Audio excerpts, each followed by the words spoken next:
Olá, apresento a vocês o meu mapa conceitual como um dos requisitos para aprovação na disciplina Problemáticas de Educação Física. Antes de fazer a leitura desse mapa conceitual, que muito mais se aproxima do caos do que de um mapa de fácil leitura, preciso contextualizá-los em relação a como aconteceu a nossa disciplina Problemáticas de Educação Física. Ela foi dividida em 9 semanas e nas 7 primeiras semanas, como estão apresentadas aqui, espero que vocês estejam conseguindo observar o mouse, nos foi apresentado diversos temas. E dentre esses temas, diversas leituras, e eu trouxe algumas em destaque, tá? Na primeira semana, e aí vou seguir a ordem cronológica para ficar fácil, mas vocês vão acabar percebendo que, ainda que as semanas elas não sejam as mesmas, os temas eles possuem diversas relações e tem várias setas aí tentando nos ajudar a fazer essas relações, tá bom? Na primeira semana nós tivemos como temática entre o rola-bola e a renovação pedagógica, né, do professor Fernando Jaime Gonzalez, e o professor ele destaca 3 tipos de atuações docentes. Né? A primeira, que é o desinvestimento pedagógico, que ele chama também de rola-bola, que é o abandono do trabalho docente, aquele professor que está descompromissado com qualquer intencionalidade, né, no ensino da educação física escolar. O segundo tipo de atuação são as práticas tradicionais. E aí eu destaco duas, né, o esportivismo e o militarismo, porque essas duas antecedem o movimento renovador da década de 1980, que é um movimento que traz para a educação física um ganho enorme, né, uma crítica ao fato do tecnicismo no ensino da educação física, e dentro dessa crítica ela traz diversas abordagens. Aqui em Pernambuco se destacou muito a abordagem da cultura corporal, né, e de sua maior produção é o coletivo de autores. Então eu destaco essas duas por conta desse detalhe. Na segunda semana, e aí vai ser extremamente rápido, sucinto, uma síntese muito rápida para que a gente não se alongue tanto e fique cansativo.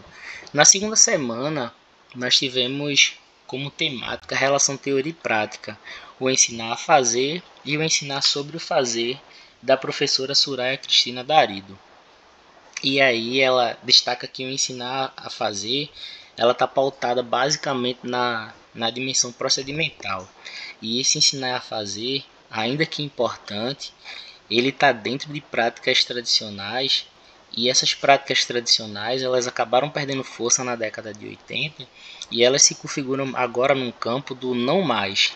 Então, apesar de ser importante o ensinar a fazer, também é importante o ensinar sobre o fazer. E dentro desse ensinar sobre o fazer, apropriar-se do fenômeno cultural ou do fenômeno da cultura corporal ou da cultura corporal de movimento, que é o que nos apresenta a BNCC, de uma forma mais geral, de uma forma mais abrangente, de uma forma completa. Então nós não vemos somente a questão técnica, nós não vemos somente a questão das capacidades físicas ou do desenvolvimento motor.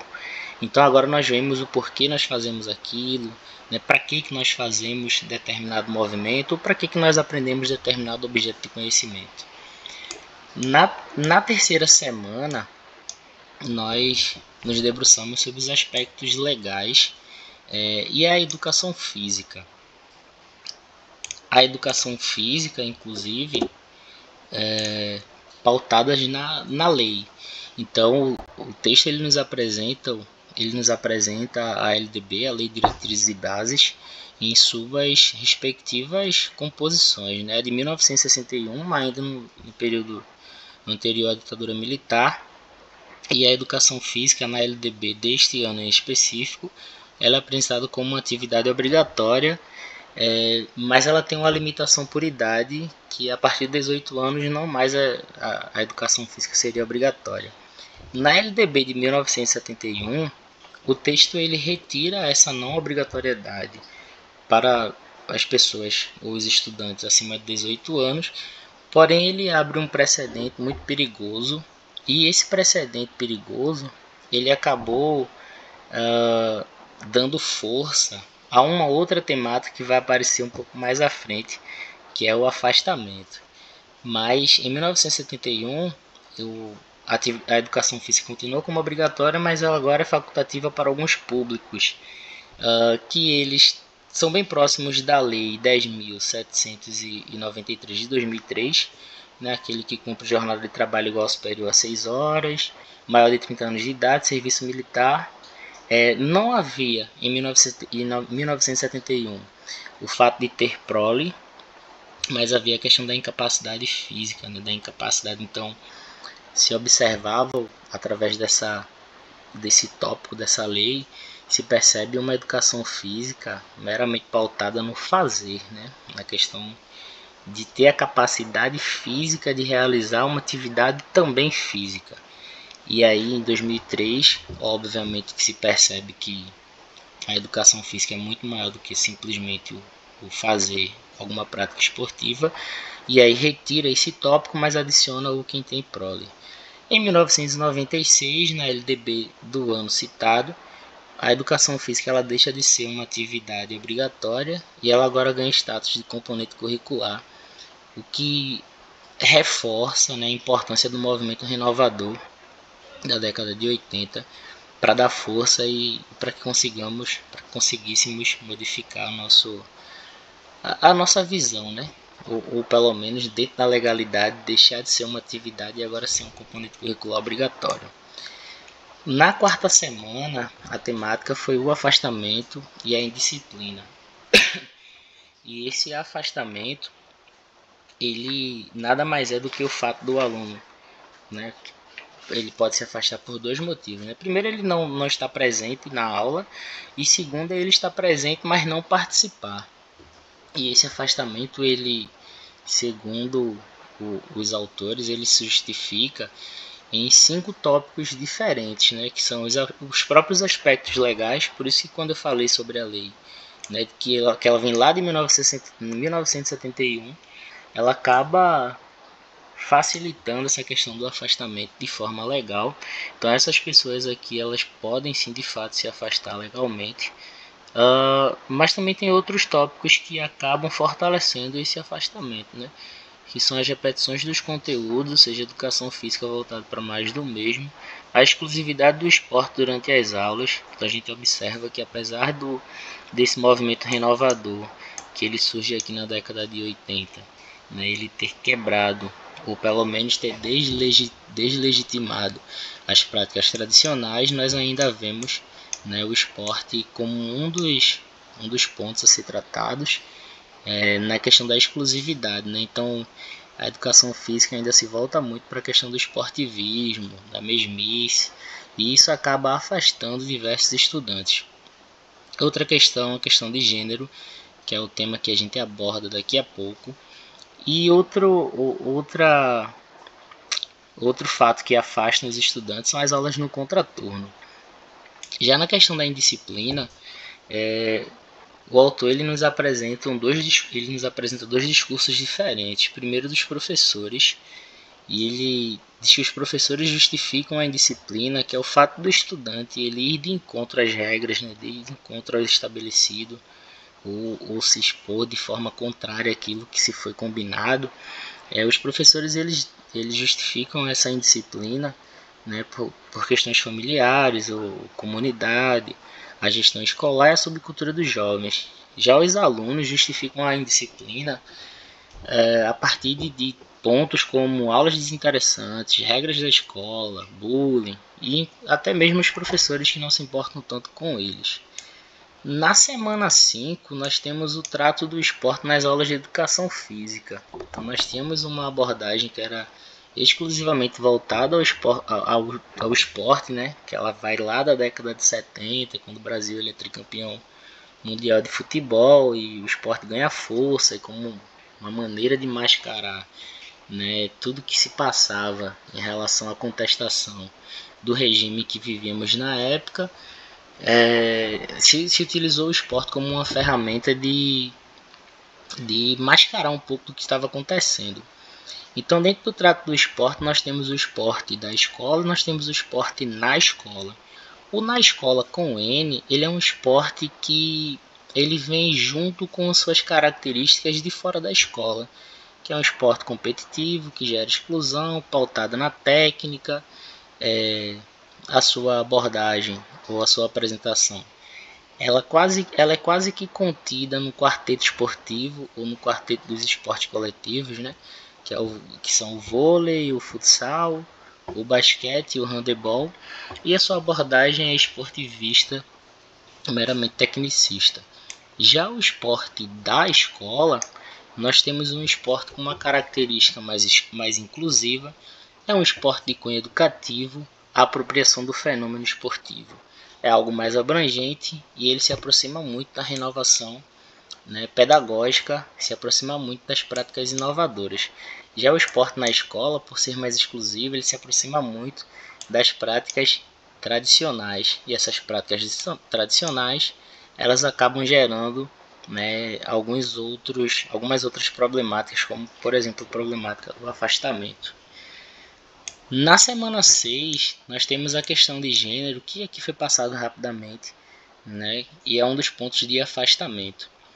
O autor ele traz primeiro o conceito do que é gênero, do que é sexo, do que é orientação sexual. Para a gente, são conceitos extremamente importantes, até para a gente poder saber como lidar com esse tipo de público, mas que não nos diz respeito em relação a intervenções mais diretas em relação a esse ponto. Acho que é muito mais para a gente entender o porquê que esse fenômeno, ou como esse fenômeno ele se apresenta nas nossas aulas, do que de fato para a gente entender como é que funciona cada um desse tipo de conceito. No gênero, o autor ele traz como conceito a expressão da masculinidade ou da feminilidade. O sexo tem a ver com questões biológicas e a orientação sexual é a expressão dos desejos. Na questão biológica, nós temos os sexos masculinos e femininos, o sexo masculino e o sexo feminino. No sexo feminino, nós temos a questão do protecionismo enquanto as meninas elas são crianças, né? Então, as meninas ou as mulheres crianças, elas são, não digo proibidas, mas elas são contidas em relação à experiência corporal, porque as pessoas elas achando que estão protegendo-as, impedem que elas façam determinadas atividades que a colocariam em risco físico, né? E essa pouca experiência corporal gera uma falta de habilidade futura, né, nas questões das práticas corporais, não somente esportivas, mas em todas as outras práticas corporais que são objetos de conhecimento da cultura corporal do movimento, da educação física, acabam gerando também o afastamento por questão de gênero, tá? Já a questão masculino, do sexo masculino, nós temos algumas masculinidades que também acabam gerando o afastamento, né? Primeiro que nós temos aqueles que lideram, que o autor chama de masculinidade hegemônica, e dentro dessa masculinidade hegemônica, nós temos 3 tipos de masculinidades que elas contribuem, mas que ao mesmo tempo elas são atacadas pela masculinidade hegemônica, né? A subordinada, que aí diz respeito à questão dos homossexuais, a cúmplice, que são os estudantes que acabam validando essa masculinidade hegemônica simplesmente pelo fato de levar vantagem, e a marginalidade e a marginalizada, que são a dos grupos étnicos e raciais. Então aqui nós temos diversas problemáticas incluídas, né? A questão do homossexual, a questão dos grupos étnicos, raciais, a questão das experiências corporais das mulheres, que aí geram essa falta de habilidade que mais lá na frente vai acabar gerando o próprio afastamento. E na última semana nós temos Paulo Freire, né, um dos maiores educadores ou pensadores da educação de todos os tempos. E aí, à luz de Paulo Freire, nós estudamos sobre os temas geradores, que são os temas que foram citados anteriormente, e também sobre o que ele pensa sobre situação limite. E aí ele conceitua a situação limite como uma barreira, e essa barreira ela precisa ser ultrapassada. Mas quais são as situações limites que nós ainda encontramos na educação física escolar? Bom, nós temos, por exemplo, a questão do desinvestimento pedagógico, né? Os professores que não querem nada ou não tem qualquer tipo de intenção quando se fala da sua prática pedagógica. Nós também temos como uma situação limite, apesar de menos danosa do que o rola-bola, a questão das práticas tradicionais. Como é que a gente faz para poder quebrar nessa situação limite? E Freire diz que para quebrar essa situação limite é preciso uma ação chamada de ação libertadora. Mas essa ação libertadora ela precisa ser intencional e precisa ser evolutiva. Ou seja, ela precisa ter vontade. E a vontade, muitas vezes, ela não está dentro dos próprios professores, para que aí a gente consiga quebrar esse desinvestimento pedagógico, para que a gente consiga quebrar essa prática tradicional, né, com foco quase que exclusivamente nos esportes, para que aí nós consigamos chegar àquilo que nós entendemos atualmente como uma educação física mais legitimada, né, nas escolas, que são as práticas inovadoras. E essas práticas inovadoras elas precisam ser voltadas em ações inovadoras, em ações diferentes, em que a gente consiga trabalhar, né, na questão do ensinar sobre o fazer e não somente sobre o fazer, para que a gente consiga evitar questões de afastamento em disciplina, para que a gente consiga tratar o esporte de uma forma mais abrangente, né, para que a gente consiga entender que o esporte, apesar de estar na escola, ele tem que ser o esporte da escola, tem que ser um esporte inclusivo, tem que ser um esporte educativo, para que consigamos minimizar o afastamento e a indisciplina por questões de gênero. E aí nós podemos utilizar, por que não, aulas mistas, apesar de que eu acho difícil que algum professor ainda hoje, não diria difícil, mas é muito estranho que um professor ainda hoje se constitua a sua prática pedagógica em aulas ainda separadas. Mas enfim, nós precisamos quebrar essa masculinidade hegemônica e para tudo isso, ou para que isso, né, esse mapa conceitual, ele se torne diferente a partir de novas produções, nós precisamos de ações que são chamadas, segundo Freire, de ações libertadoras. Enfim, deixo aqui para vocês esse mapa conceitual. Vou abrir um pouco mais a imagem para que vocês consigam vê-lo, né, em sua totalidade. E um grande abraço a vocês.